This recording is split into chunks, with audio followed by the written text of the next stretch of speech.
A lot of buzz was around this camera since September 2016 when this camera was announced. There's not much of an information apart from the usual, oh, it can do 4K 60p in camera and it can do 10-bit 422.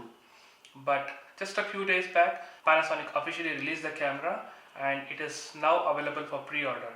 So today in this video, we're going to have a look at top 3 features or top 3 categories which makes the Panasonic GH5 very special and worth an upgrade from the existing Panasonic GH4.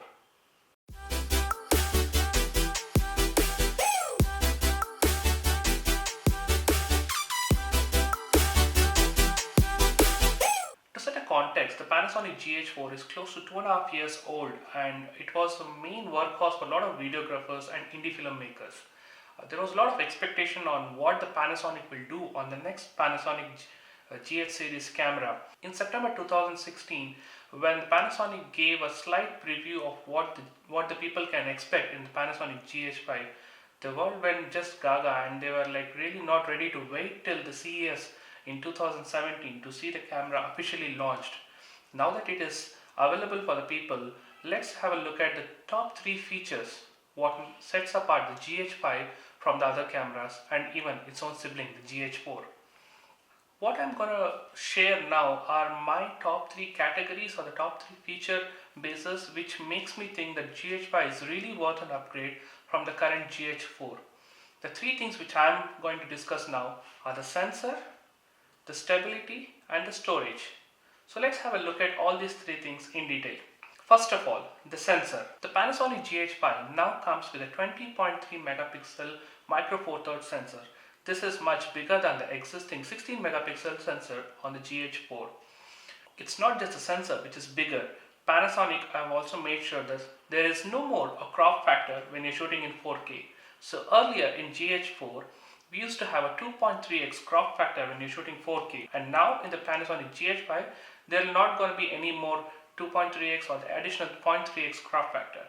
What that means is that all your wide angle lenses will now be even wider than what it was on the GH4. What are the other things that the new sensor on the GH5 offers to the consumer? There was a lot of buzz around the keyword which was shared everywhere, 4K 10-bit internal 422. Yes, you heard it right. The Panasonic GH5 is capable of recording 4K in 10-bit 422 at 30 frames per second, and this is in the camera. And it is also capable of recording 4K in 60p in 8-bit 420. You can use the HDMI output in the Panasonic GH5 to record 4K in 60 frames per second in 10-bit 422 using external record like Atomos Shogun or the Inferno, something like that. The new sensor is also capable of giving us 180 frames per second in full HD. Yes, that's almost double what we are getting in GH4, which was capped at around 96 frames per second. Now the new GH5 is capable of 180 frames per second for a smooth and a very elegant slow motion in camera. Currently the GH5 is capable of recording 4K in 150 megabits per second. Panasonic has already announced a calendar scheduling the future firmware updates for the GH5. In some of the future updates, you can even see 4K being able to record in 400 megabits per second. That's a whole lot of data to play with, and especially when you're recording in 10-bit 422 at 30 frames per second, that's really a huge data. Having spoken about the sensor, let's move on to the second category, which is the storage. The Panasonic GH5 now comes with dual SD card slot. Yes, you heard it right, a consumer camera, especially a micro four third camera with a dual SD card slot. The dual SD card slot can be configured in 3 different ways. One is your backup, second one is your relay, and third one is the segregation of the photo and video into 2 different cards. What other things can Panasonic GH5 offer when it comes to storage? The Panasonic GH5 no longer has a time duration limit when you're recording videos, irrespective of full HD or 4K. And having said about no recording limitation and dual SD cards, the third important part is the battery. The Panasonic GH5 carries forward the same battery what the Panasonic GH4 used to come with. What this means is that just like GH4, the Panasonic GH5 is also expected to have a very good battery life for the wildlife filmmakers or the documentary filmmakers when they're using it in remote locations, so they need not worry about the battery or the storage or the limitation on the recording time. This really is a huge improvement when compared to the GH4, which was already a very superior camera. The third category which I would like to highlight, which is really impressive and the highlight feature of GH5, is the 5-axis in-body stabilization. Yes, now the Panasonic GH5 comes with 5-axis in-body stabilization, and that's not it. The Panasonic GH5 also support what is known as dual image stabilization, which is the in-body stabilization of the camera can be used with the compatible Panasonic lenses, which has OIS or the optical image stabilization, and it gives you up to 5 stops of image stabilization when you're shooting photos or videos. Talking about sensors and stabilization, one thing that really needs to be highlighted is the autofocus. Panasonic claims that the Panasonic GH5 comes with the improved autofocus, which is far more faster and superior when compared to the GH4. Panasonic GH5 doesn't actually come with a hybrid autofocus, or it even doesn't have the face detect autofocus, which is a very highlight feature in some of the Canon cameras and even the Sony Alpha series cameras. But what Panasonic claims is that the new autofocus system with the improved processor can give you a much faster autofocus results both in the photo as well as the video mode. The dual IS and also the faster autofocus when clubbed with a handheld stabilizer like a Ronin or a Movi and used for handheld shots can really make a huge difference to the output for a very cinematic style of shooting. Having said about the positives, I spent some time looking at the web as to what people have to say about the Panasonic GH5 and what is the first impression, and also the people who had a chance to look into the camera in person in the CES in Las Vegas last week and what they had to say and what they found missing. Couple of things that I found were like people were cribbing about not having an ND filter, or rather a built-in ND filter in the camera. What I would personally say, and what I even read about in one of the engineers' interviews, that it is really not that practical to have a built-in ND filter inside a very consumer level camera, and that too a mirrorless compact camera of this size, to have a ND filter placed in between your lens and the sensor. And this is like, we are not talking about a camcorder sort of camera, and this is an interchangeable lens camera, and I don't think so people are really very practical when they're expecting a built-in ND filter inside a GH5. The second most important thing that people are discussing is the dynamic range and probably even the noise performance. What one needs to notice is that it's a new sensor, and it's also a 20 megapixel sensor compared to the older 16 megapixel sensor. This would mean the pixels are even smaller, and this would also mean that there is a slight compromise on the signal to noise ratio. And what this also means is that there won't be much of a significant low light improvement, and even if it is there, it will be very minimal or hardly noticeable.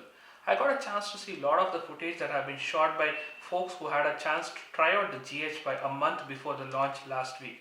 And a lot of the low light footages looks really promising, not something out of the world what you can expect like a Sony A7S Mark II. One other thing that's been really discussed a lot on the forums of the net is the lack of the vlog feature given free of cost in the GH5. There are really two ways of looking at it.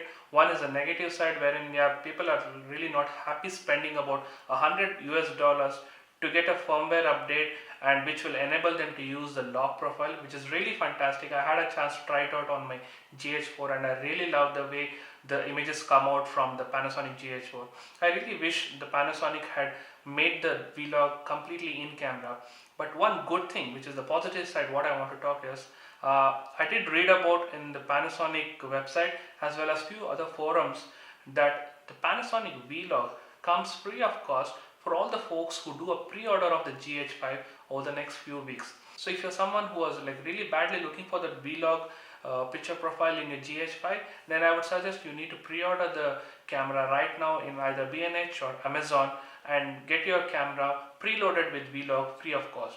But if you're someone who wants to wait and see how the camera performs and probably spend the next few months deciding yes or no, then I would rather say you'll have to pay that $100 to get your vlog. There are a couple of things which I read on the forums and which I want to share with you folks, just in case if you're not aware. The dual IS, which is the sensor shift image stabilization as well as the lens based stabilization, is only applicable for the Panasonic Lumix range of, or the Leica range of lenses, which has OIS built into it. This is not compatible with third-party lenses which have image stabilization, or even if you're trying to adapt a Canon lens or an image stabilized Canon lens onto a GH5 using a Metabones or a similar adapter. So just please make sure that if you really want to use or to make the best use of a dual IS on the Panasonic GH5, you are using the native lenses and not third-party lenses. The second thing which I read over the internet and which really pleased me when compared to the Sony camera is that Panasonic have confirmed and assured that there will not be any sort of overheating problems, which was pretty evident in the Sony Alpha 6300 camera. So the way the whole the heat sinks are designed and the way the architecture has been done regarding the sensor and also the heat dissipation in the GH5, it's really optimized to make sure that there is no overheating, or for the matter there is no heating of the camera when you're recording for a longer time in 4K mode. There are a lot of other features that GH5 comes with which I have not highlighted much in this video, especially the things like the 6K photo, and which was even part of the G80 or the G85 series camera, and the HDR video which is coming as a part of a future firmware upgrade. And there is also news about the anamorphic 6K anamorphic video option which will be enabled in the future firmware upgrade. There are a lot of things, there are a lot of smaller nitty-gritty things which are embedded inside the camera, which I don't think so might be a game changer for me for the style of shooting that I do or the nature of work that I do. But as I told you, there are three main categories which I really impressed with, and I feel that GH5 is a worthwhile upgrade for the GH4. So hope that helped you guys analyze why the GH5 is really a worthy upgrade for your existing GH4 if you already have one, or probably why you need to pick up the GH5 for a compact 4K camera with a whole lot of features. And also, if you'd like to see more of such videos, make sure that you subscribe to my channel, and also if you like the video, hit the thumbs up button and share it with your friends. Thank you for watching and see you in the next one.